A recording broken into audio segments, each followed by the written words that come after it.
बिस्मिल्लाहिर्रहमानिर्रहीम, अस्सलाम वालेकुम।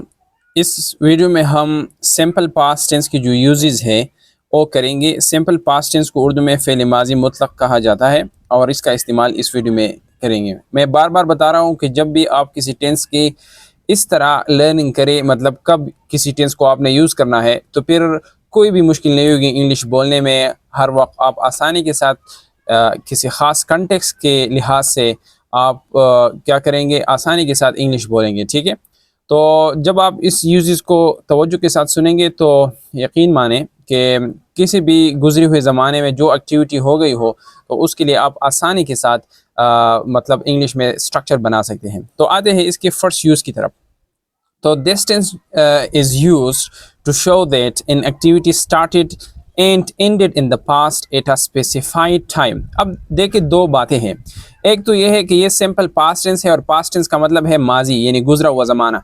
तो जब कोई एक्टिविटी पास्ट में स्टार्टेड हो मतलब शुरू हो गई हो और ख़त्म भी हो गई हो।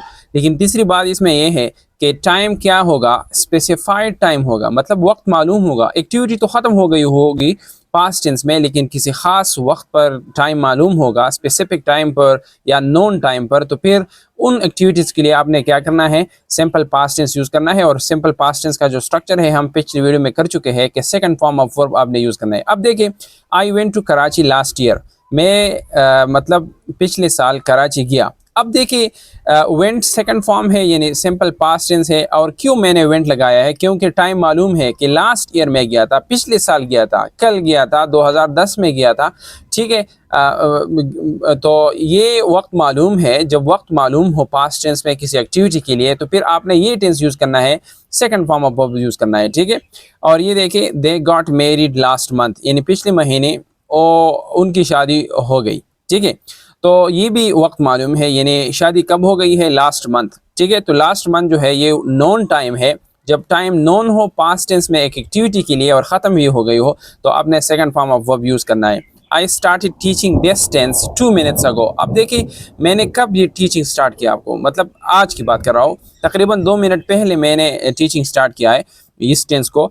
तो ये भी क्या है, पास्ट टेंस में एक एक्टिविटी शुरू हो गई है, मतलब टेंस की बात कर रहा हूँ। ये तो अब भी जारी है असल में, लेकिन स्टार्टिंग मैंने कब ली है, स्टार्टिंग मैंने 2 मिनट पहले ली है। तो फिर इनके लिए मैं क्या करूँगा, I started second form of verb simple past tense use करूँगा। अगर मैं इस तरह कहूँ कि ये अब भी जारी है और पास से है, तो फिर इसका जो पहले वाला टेंस था, पिछले वाला टेंस था, प्रेजेंट परफेक्ट कंटिन्यूअस टेंस की, I have been teaching you, तो फिर मैं वो स्ट्रक्चर यूज़ करूँगा। लेकिन अब तो मैं सिर्फ स्टार्टिंग की बात करता हूँ, तो इस वजह से मैंने second form of verb use किया। तो ये है फर्स्ट यूज़ कि जब कोई एक्टिविटी पास्ट में शुरू हो गई हो, ख़त्म भी हो गई हो और टाइम मालूम हो, तो फिर आपने ये टेंस यूज़ करना है। कभी कभार इस तरह होता है, ये दूसरा यूज़ देखें कि पास्ट टेंस में एक एक्टिविटी हो गई हो, कंप्लीट हो गई हो, लेकिन आपने हर वक्त टाइम नहीं मेंशन करना है। कॉन्टेक्स्ट से पता चलता है कि कब ये एक्टिविटी हो गई है। मिसाल के तौर पर मैंने लिखा है to show completed activities in the past without mentioning of the specific time. Mentioning of the specific time का मतलब है कि आपने हर वक्त टाइम मेंशन नहीं करना है, ऑलरेडी पता है कि एक्टिविटी कब हो गई। मिसाल के तौर पर आप देखें, I went to Karachi last year, I went there by bus. अब देखिए फर्स्ट सेंटेंस में मैंने आपको बताया कि मैं कराची पिछले साल गया। तो अब देखिए फर्स्ट सेंटेंस से हमें पता चला कि कराची में कब गया, तो पिछले साल गया। अब जो भी एक्टिविटीज़ मैंने वहाँ की है, तो उसके बाद मैं लास्ट ईयर और लास्ट ईयर जो टाइम है ये मेंशन नहीं करूँगा। मिसाल के तौर पर देखिए, आई वेंट देयर बाय बस, मैं वहाँ कैसे गया, तो बस के ज़रिए। तो मैं इस तरह नहीं कहूँगा कि आई वेंट देयर बाय बस यस्टरडे या लास्ट ईयर, या I bought shoes last year. ये लास्ट ईयर बस ये काफ़ी है, फर्स्ट सेंटेंस में काफ़ी है, कंटेक्स्ट अब मालूम है। तो हर सेंटेंस के बाद आपने टाइम मेंशन नहीं करना है। तो ये बात याद रखिए कि कभी कभार इस तरह भी होगा कि एक एक्टिविटी पास्ट में हो गई हो, लेकिन टाइम जो है वो कंटेक्स्ट से पता चलता है, ऑलरेडी नॉन है। ज़रूरी नहीं कि आप उसको आप मेंशन भी करें। ठीक है, तो जरूर हर वक्त मेंशन करने की ज़रूरत नहीं है। ठीक है, आई सॉ टॉल बिल्डिंग्स, ये सब लास्ट ईयर की बातें हैं, तो इस वजह से यहाँ आपने टाइम नहीं मेंशन करना है। तो ये हो गया दूसरा यूज़। थर्ड यूज़ इसका ये है कि कभी कभार इस टेंस को हम जस्ट के साथ यूज़ करते हैं, जस्ट। ठीक है, तो इसका मतलब फिर क्या होगा, to show that an activity occurred in the recent और इमीडिएट पास्ट, कि अभी अभी पास्ट में, जो आप माजी करीब कहते हैं, अभी अभी एक एक्टिविटी मुकम्मल हो गई है, तो उसके लिए आपने इस टेंस में जस्ट का यूज़ करना है। मिसाल के तौर पर आप देखिए, I just wrote to him, मैंने अभी उसे लिखा। या I just wrote a letter, मैंने अभी एक ख़त लिखा। अब देखिए ये जस्ट वाला जो यूज़ है, जो रिसेंटली कंप्लीटेड एक्टिविटी के लिए हम यूज़ कर सकते हैं, ये आप प्रेजेंट परफेक्ट टेंस में भी यूज़ कर सकते हैं जस्ट के साथ। मिसाल के तौर पर आप देखिए I have just written to him, तो प्रेजेंट परफेक्ट टेंस भी आप देख सकते हैं, वहाँ third form of verb use होगा। लेकिन वहाँ जो है, ये मैं फिर एक और वीडियो बनाऊँगा कि प्रेजेंट परफेक्ट और इस टेंस में बेसिक डिफरेंस क्या है। उस वक्त में मैंने भी आपको बताया था कि एक एक्टिविटी पास्ट में हो गई हो, ख़त्म भी हो गई हो, लेकिन वहाँ मैंने बताया था कि टाइम मालूम नहीं हो। लेकिन यहाँ ये बात याद रखें कि इस टेंस में टाइम मालूम होगा, ठीक है। ये सिर्फ फ़र्क है स्पेसिफिक टाइम का और अनस्पेसिफिक टाइम का, बाकी दोनों यूजेस सेम है, ठीक है। दोनों पास्ट के लिए आते हैं, दोनों एंडेड एक्टिविटी के लिए आते हैं, लेकिन इसमें टाइम मालूम है और प्रेजेंट परफेक्ट टेंस में टाइम मालूम नहीं होगा, ठीक है। इसका फोर्थ यूज़ जो है ये है कि it is used to show past habits.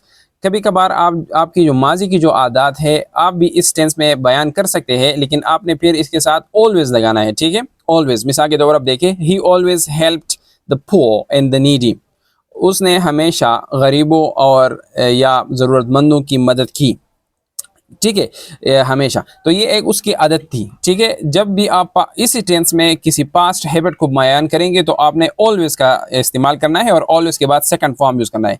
ये और इसके साथ साथ ये भी याद रखिए कि पास्ट हैबिट्स के लिए हम यूज टू का स्ट्रक्चर भी यूज़ कर सकते हैं, use two plus first form of verb फिर हम यूज़ करेंगे, ठीक है। इसके बाद सेकंड फॉर्म नहीं, यूज टू ऑलरेडी सेकंड है।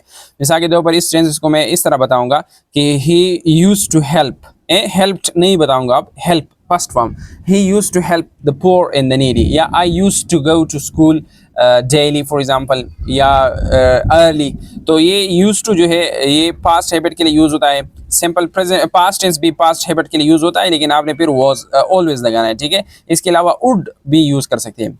तो ये थे आज मैंने 4 यूज़ लिखे हैं। इसके अलावा 2 और यूजेस भी है इस टेंस के, लेकिन उन यूजेस का ताल्लुक जो है और दूसरे टेंसेस जो है जो हमने नहीं किए अभी तक, यानी पास्ट कंटिन्यूअस टेंस से है या पास्ट परफेक्ट टेंस से है। तो जब मैं पास्ट कंटिन्यूअस टेंस करूँगा या पास्ट परफेक्ट टेंस करूँगा तो वहाँ मैं भी इस टेंस का जो दूसरे जो रहते हैं यूजेस वो भी वहाँ मैं डिस्कस करूँगा, ठीक है। तो आज के लिए ये काफ़ी है। उम्मीद रखता हूँ आपने कुछ सीखा होगा। अगर आपको ये वीडियो अच्छी लगी हो तो इसको लाइक करें, कमेंट्स करें और मुझे सजेशन भी दें, ठीक है। आप मेरा यूट्यूब चैनल अगर अभी तक आपने फॉलो नहीं किया है और आप नहीं है तो प्लीज़ मेहरबानी करके उसको भी सब्सक्राइब करें। Thank you for watching.